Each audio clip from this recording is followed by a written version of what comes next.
Hello! ఈరోజు మనం ఒక అద్భుతమైన ప్రయాణం గురించి మాట్లాడుకోబోతున్నాం.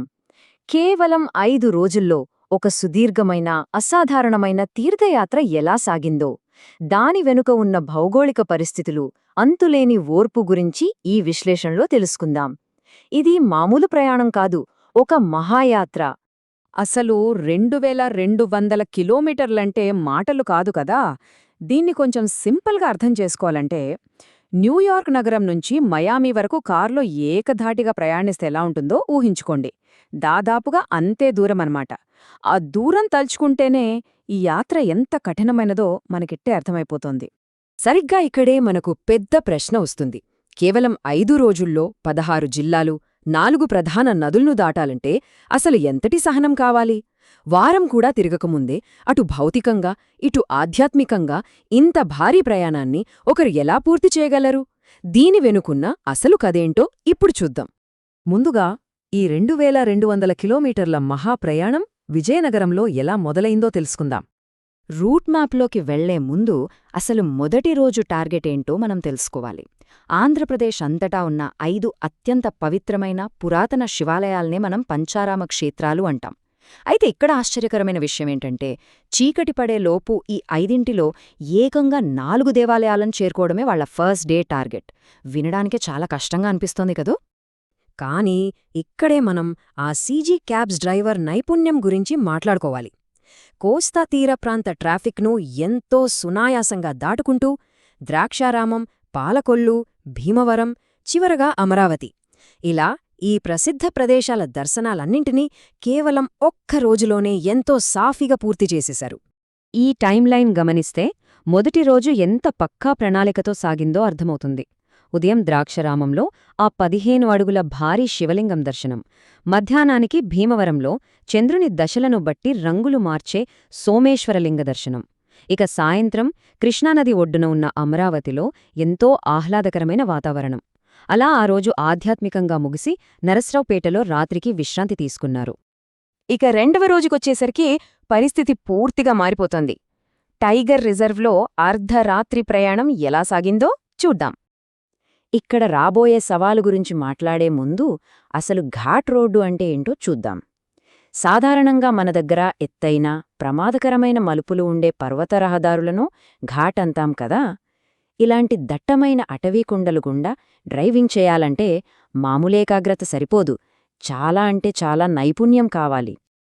ఈ 2 రోజుల ప్రయాణాన్ని ఒకసారి పోల్చి చూద్దాం. మొదటి రోజేమో ఎంతో సాఫీగా సాగే కోస్తా హైవేలు, జనంతో రద్దీగా ఉండే పట్టణాలు.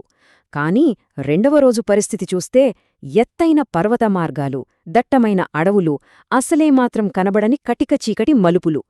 భౌగోళికంగా ఈ ప్రయాణం ఒక్కసారిగా ఎంత తీవ్రమైన సవాలుగా మారిపోయిందో దీనిబట్టే మనకర్థమైపోతుంది. శ్రీశైలం దగ్గరున్న నల్లమల అడవి భారతదేశంలోనే అతిపెద్ద టైగర్ రిజర్వ్. అలాంటి అడవిలో అర్ధరాత్రిపూట వన్యప్రాణులను ఏమాత్రం భయపెట్టకుండా ఆ కటిక చీకట్లో ఘాట్ రోడ్లల్లో ప్రయాణించడమంటే అచ్చం కళ్లకు గంతలు కట్టుకుని సూదిలో దారమెక్కించడమే. ఈ సమయంలో ఆ డ్రైవర్ ఒక నిపుణుడైన షిప్ కెప్టెన్లాగా తన అద్భుతమైన నైపుణ్యాన్ని చూపించాడు. ఆ అడవి దాటాక 3వ రోజు ప్రయాణం ఊహించని మలుపులు, పరుగులతో ఎలా సాగిందో తెలుసుకుందాం.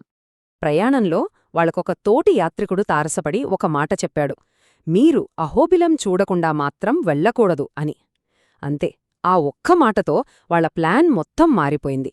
ఈ ఊహించని మలుపు వారి ప్రయాణాన్ని అహోబిలం కొండల వైపుకి తీసుకువెళ్ళింది.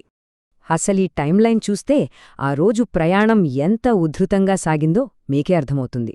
ఉదయం 10 గంటలకి మహానందిలో నీటిబుగ్గల దర్శనం, సరిగ్గా మధ్యాహ్నం 2 గంటలకల్లా అహోబిలం వైపు ప్రయాణం, ఆ తర్వాత రాత్రి 8 గంటలకి ఏకంగా కాణిపాకం చేరుకున్నారు. అక్కడితో ఆగిపోయారనుకుంటున్నారా? లేదు, అదే వేగంతో రాత్రి 11 గంటలకు తమిళనాడు బోర్డర్ వైపు నైట్ డ్రైవ్కి సిద్ధమైపోయారు. ఇక 4వ, 5వ రోజుల విషయానికి వస్తే అలసట పెరిగినా ఈ యాత్రలోనే అత్యంత కీలకమైన అగ్నివలయం అంటే అరుణాచలం చేరుకున్నారు.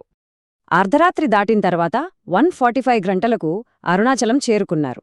అయితే ఇక్కడ ఆశ్చర్యమేంటంటే వాళ్ళు ఏమాత్రం రెస్ట్ తీసుకోలేదు.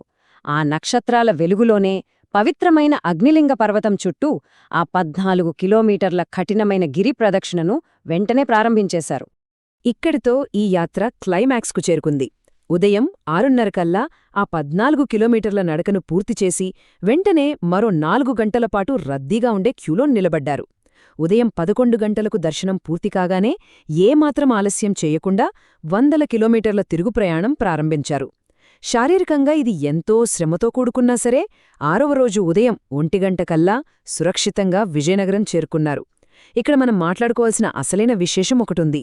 ఈ మొత్తం 2200 కిలోమీటర్ల జర్నీలో కారుకు ఒక్కసారి కూడా టైర్ పంక్చర్ కాలేదు, ఇంజిన్ సమస్య అసలే రాలేదు. ఈ ప్రయాణం పూర్తయిన తర్వాత ఈ మహాయాత్ర వెనుక ఉన్న అద్భుతమైన భౌగోళిక గణాంకాలను ఒకసారి చూద్దాం.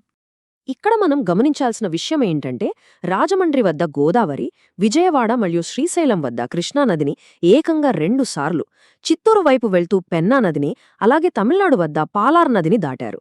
ఈ 4 భారీ నదులను దాటడమనేది మ్యాప్లో ఒక చెక్ పాయింట్ లాగా మారి ఈ ఎపిక్ జర్నీని వివిధ భౌగోళిక విభాగాలుగా మార్చేసింది. ఈ మహాయాత్ర అసలు స్థాయి ఏమిటో ఈ డేటా చూస్తే స్పష్టమవుతుంది. ఉత్తరాంధ్రలో 3, గోదావరి ప్రాంతంలో 4, కృష్ణా గుంటూరులో 4 మరియు రాయలసీమలో 5, ఇలా ఏకంగా 16 జిల్లాలను టచ్ చేశారు. అంటే కేవలం 5 రోజుల్లో రాష్ట్రంలోని మొత్తం భూభాగంలో దాదాపు 60% ఈ యాత్ర కవర్ చేసిందనమాట. నిజంగా ఇదొక అసాధారణమైన రికార్డ్ కదూ.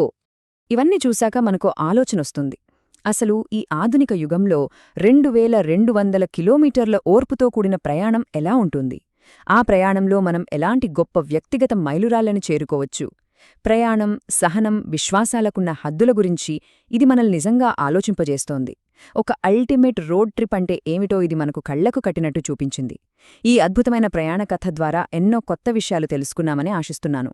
మళ్లీ మరొక ఆసక్తికరమైన అంశంతో కలుద్దాం. అంతవరకు సెలవు.